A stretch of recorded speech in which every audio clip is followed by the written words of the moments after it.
Without the ones like you, who work tirelessly to keep things running, everything would suddenly stop. Hospitals, factories, schools, and power plants, they all depend on you. No matter the weather, emergency, or time of day, you're the ones who get it done. At Grainger, we're here for you with professional-grade industrial supplies. Count on real-time product availability and fast delivery. Call, clickgrainger.com, or just stop by.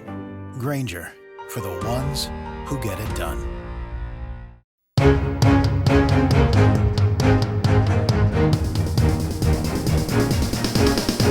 It's Memorial Day, Monday, May 27th, 2024, and this is the Washington Times front page. Thanks for joining us. I'm George Gerbo.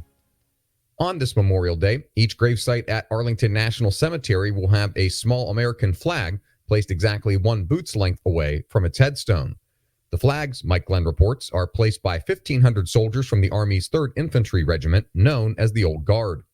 The regiment has carried out the tradition known as Flags In just before Memorial Day every year since 1948, when it was designated as the Army's official ceremonial unit.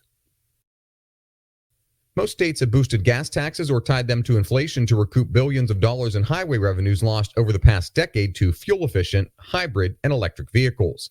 In Virginia, which raised its gas tax to 26.2 cents per gallon last year, Sean Salai reports lawmakers enacted a highway use fee and mileage choice program in 2020. It allows owners of fuel-efficient and electric cars who drive less than 11,600 miles per year to pay less than those who drive more.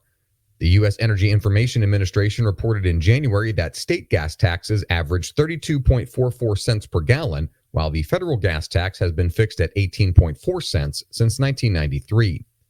Industry watchers are divided on the issue. EV advocates call for even higher gasoline taxes, while skeptics seek increased EV fees. Others propose replacing per-gallon taxes with fees based on mileage for all types of vehicles.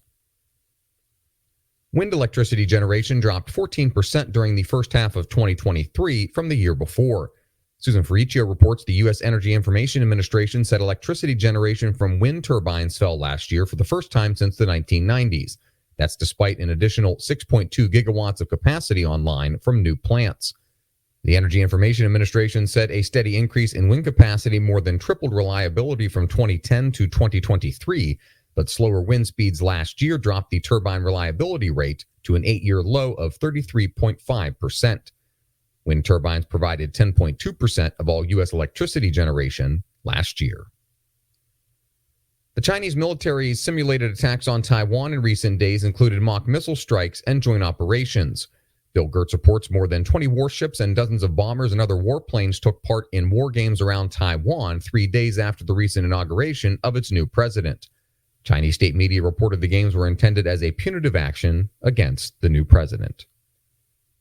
And finally, former President Trump has proposed that presidential candidates undergo cognitive examinations and even drug testing. The whimsical demands are unorthodox, Seth MacLachlan reports, for an unorthodox election featuring a pair of unpopular candidates, he and President Biden. Biden has shown no indication he will accept Trump's demands, and Trump could face uneasy moments should other tests be added to the list. Find all today's front page stories at WashingtonTimes.com/front page or on the Washington Times app, and find us wherever you get your podcasts. You can also find us on social media at Wash Times for breaking news, sports, commentary, and more. For the Washington Times, I'm George Gerbo, reminding you to take a moment today to remember those who gave the last full measure of devotion for their country.